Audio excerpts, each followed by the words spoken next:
Hello everyone, I'm so pleased to welcome you to the second episode of Slow Stitch Sunday.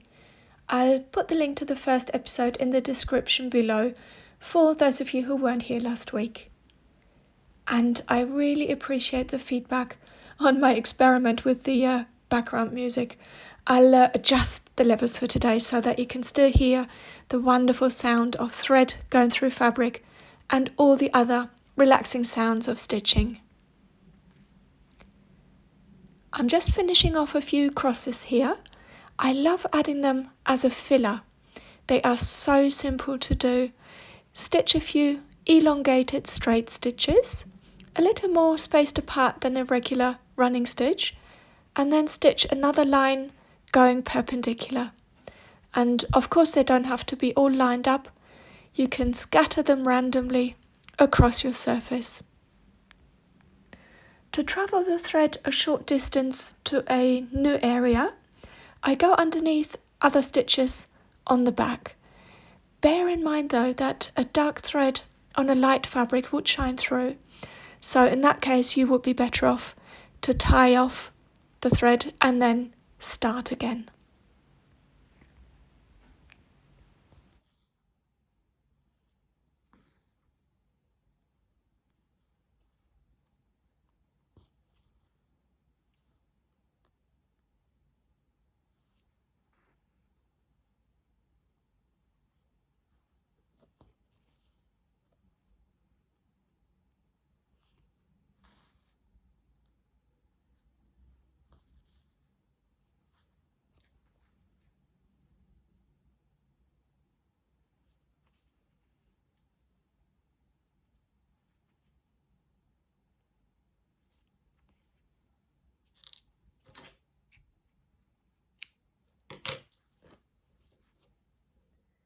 So let's get started with today's new element for our stitch scroll.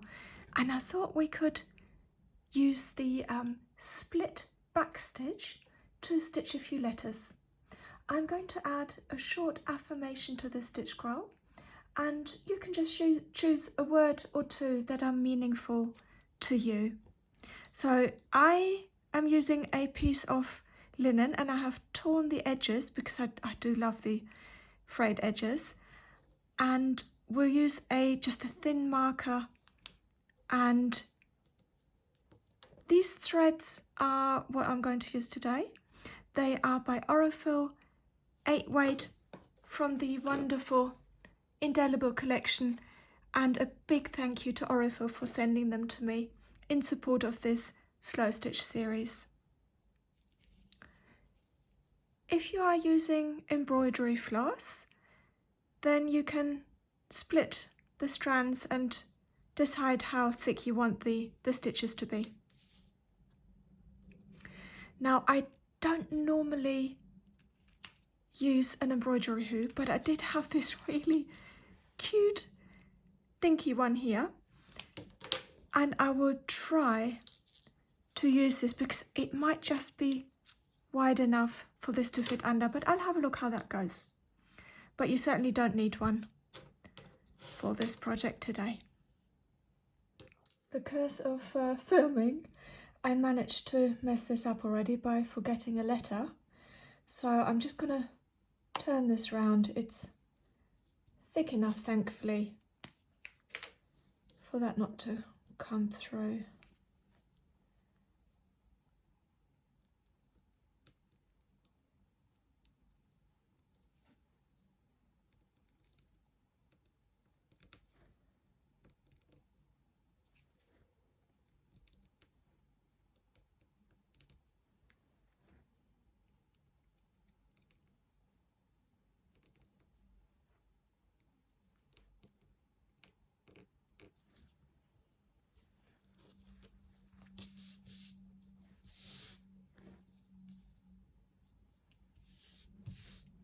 Okay, so I'm going to take some of these little applique pins, or whichever pins you have at hand.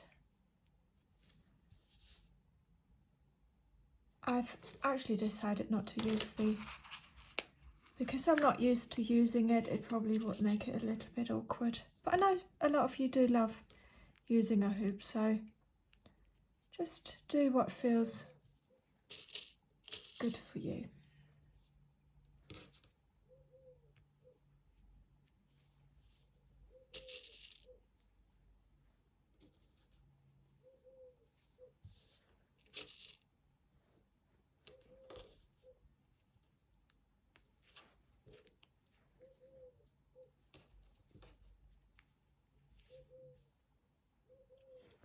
Okay, so I've added a knot, and then I'm going to turn this around because we're stitching upwards. So I'm going to come up from the bottom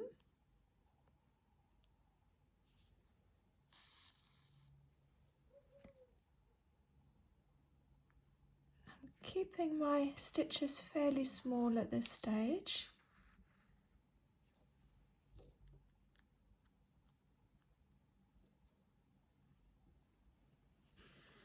And then I'm going to not go into the same hole. That will be a regular back stitch, but I'm actually going to split the first stitch. I just really like the look of that.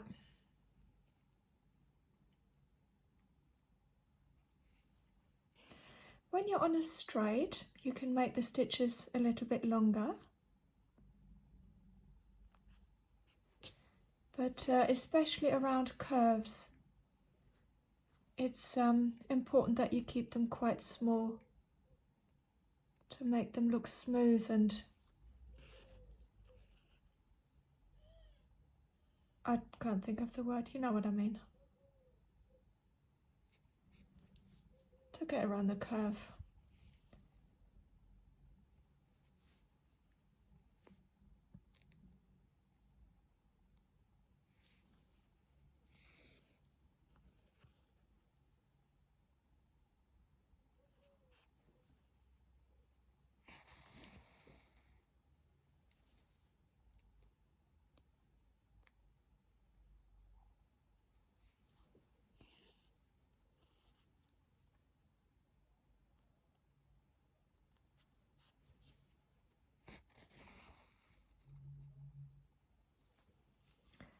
Now, just a tip, if you wanted to add some shading to this, so make certain areas thicker than others, as if you might do with calligraphy, you know, cursive handwriting with a brush pen, for example, then you could come back on yourself and fill in the middle. Just with some straight stitches, back stitches, sorry. But I thought I'd keep it a little bit simpler for today.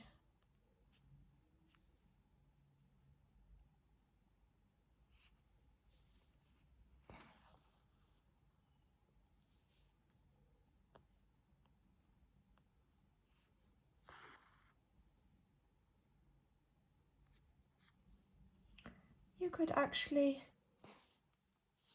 do that retrospectively as well by maybe adding a little colour, a different colour to it. I think that would look really cool as well.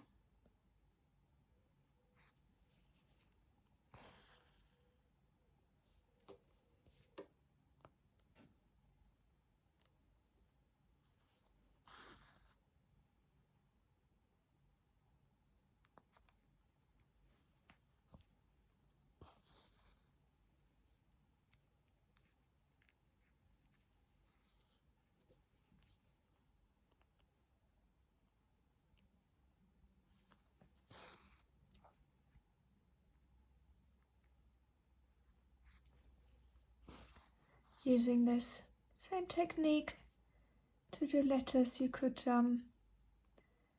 make really special, maybe anniversary cards by stitching a short message and then use fabric tack glue. I put that in the description below. to glue it onto a greeting card, or maybe put something in a frame, a little sentiment or affirmation, have it on the wall or above your desk, so you can enjoy the process of stitching and have a little reminder.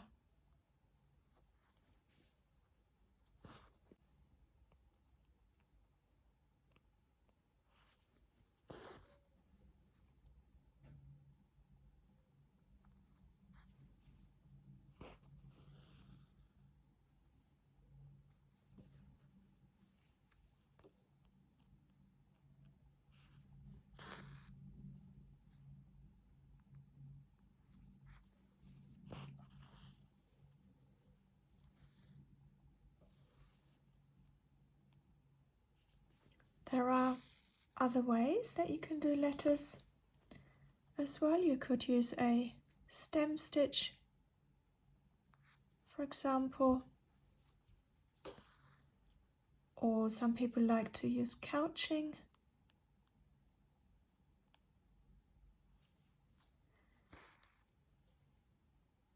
I'm sure there's other ways.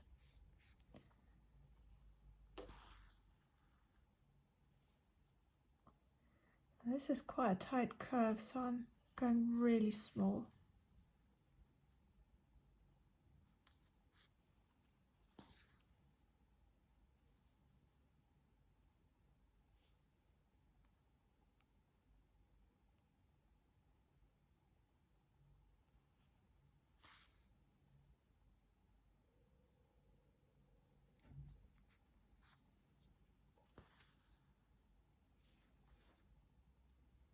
I think the pen from the other side is shining through after all, so I will put some stitching over that, I think.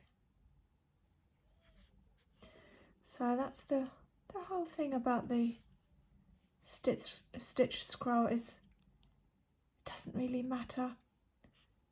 It's so much about the process rather than the end result, so I am not going to get stressed about anything.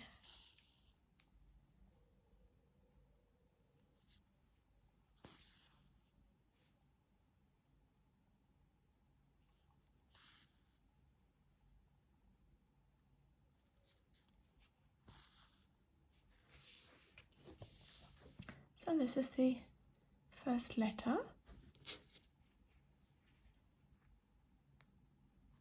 I think that is close enough to travel over here. I might see if that shines through, just to pick up one tiny little thread.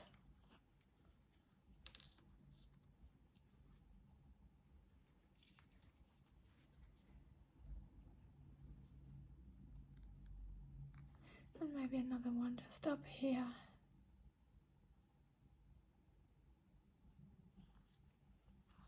So I'm just going through the first layer, I'm not going through both layers, just to anchor the stitch down.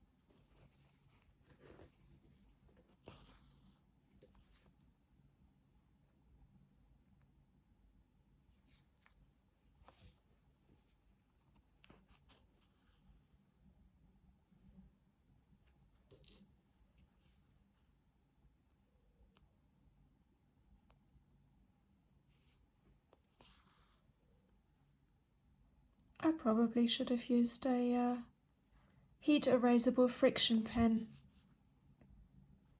but I think it's at the office rather than here at home, because they are quite handy on most fabrics they disappear with heat, although you've got to be careful, sometimes they can leave a shadow and they don't totally go.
Travelling the thread along the back,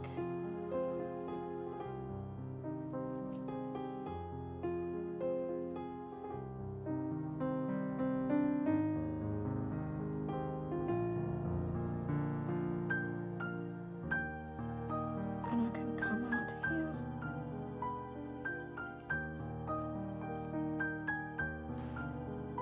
and carry on.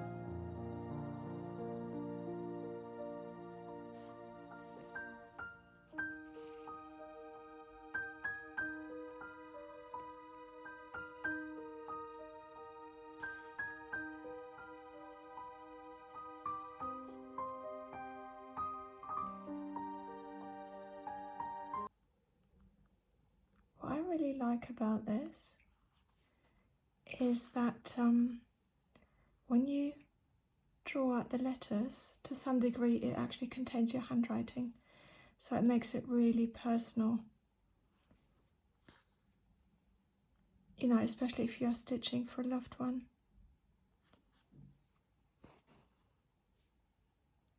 Or maybe you could actually use someone else's handwriting, get them to write something out, and then use carbon paper, or there's other ways to transfer something to fabric as a guide. Then you could stitch someone else's handwriting in here. I think that's a really, really beautiful thought. So this is getting a little bit short, this thread, and it wasn't worth travelling it over there, so I'll tie this off, but I will keep all these loose thread ends because I just can't bear, where's my scissors? I just can't bear to throw them out. I'm sure they'll come in handy for something.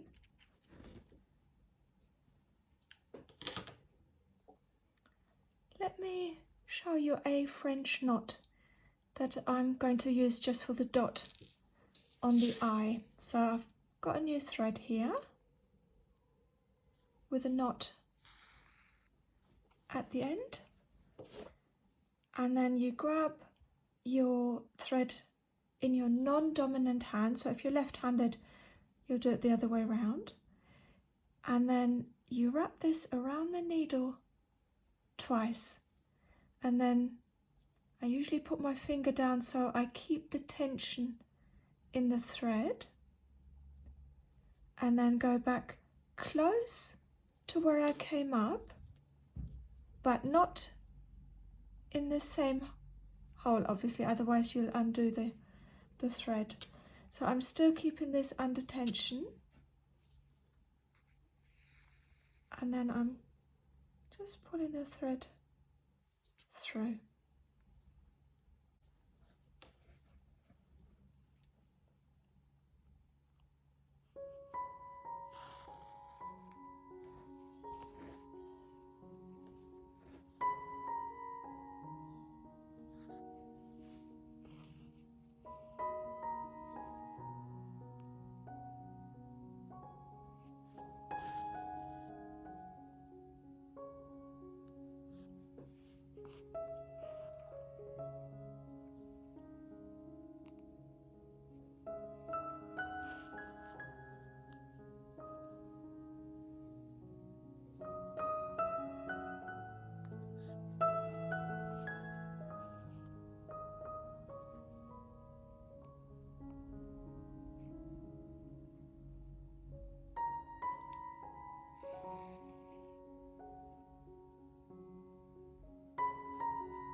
So I'm back.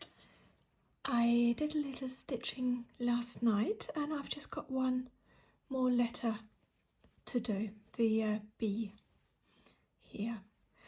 And what I have noticed really is that my mistake from earlier, from yesterday, the pen is ever so slightly visible, sort of bled through a little bit. So I'm going to think of how I can disguise that with some other stitches using the other colours for next week. Well, at least to start next week with. I'm sure there'll be a few other little additions.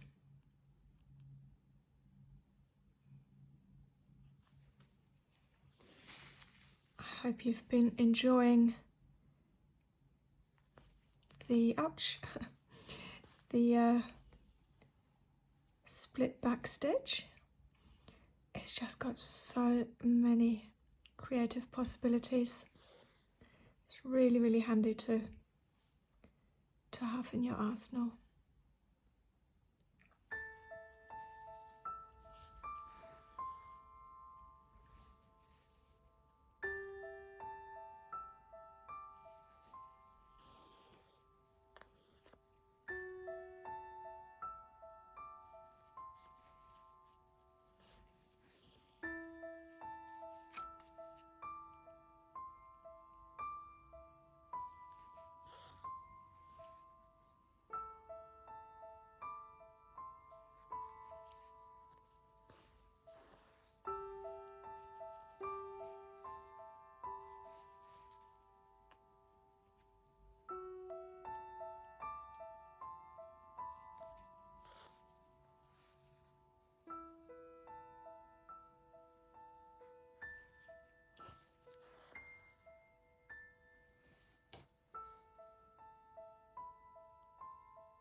You can see how small I'm going to keep the stitches going around this curve.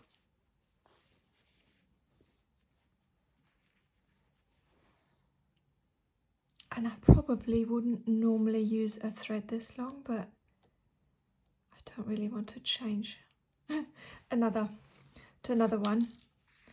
And I'm hoping I've got plenty to finish this letter with.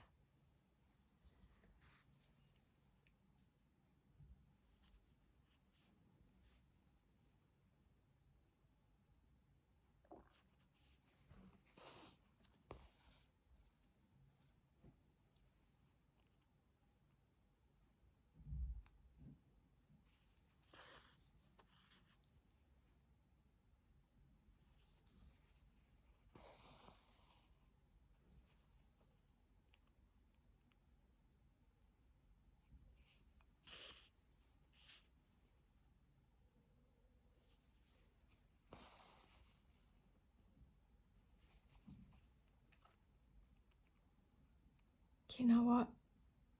It's a wonderful thought that so many people will be stitching along to this, enjoying a little bit of downtime and just letting the mind wander while you stitch. And yeah, that thought really makes me happy. So thank you very much for joining me for this project, and I do hope that it will bring you a little bit of joy as well.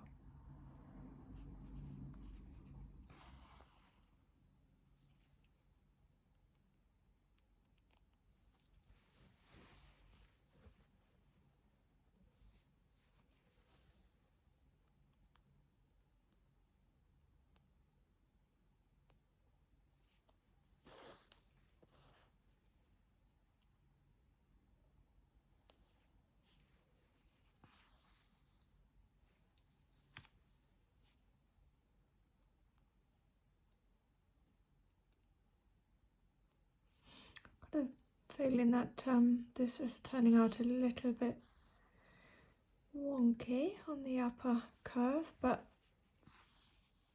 that's fine. I really won't stress too much about how this is going to end up looking. It really is about the process as much as about just exploring different techniques and learning new stitches and just being creative, really, and almost exercising your creativity. And I think the more you do of it, the easier it will be and the more free-flowing it will be as well. So I'm going to, I think, just anchor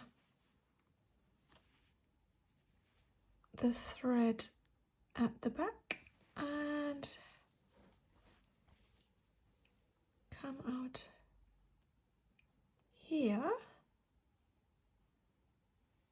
so that I can then backstitch back into the first part of the stem.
So that is my little affirmation on my stitch scroll. And I just want to say, if you are on Instagram, I would love to see progress on your scrolls. And yeah, if you'd like to tag me, you can find me at Bluebell Hill Crafts. Please do. I always enjoy seeing what you make. So, thank you very much for tuning in today. And I look forward to seeing you for another installment next week. Take care and happy stitching. Bye bye.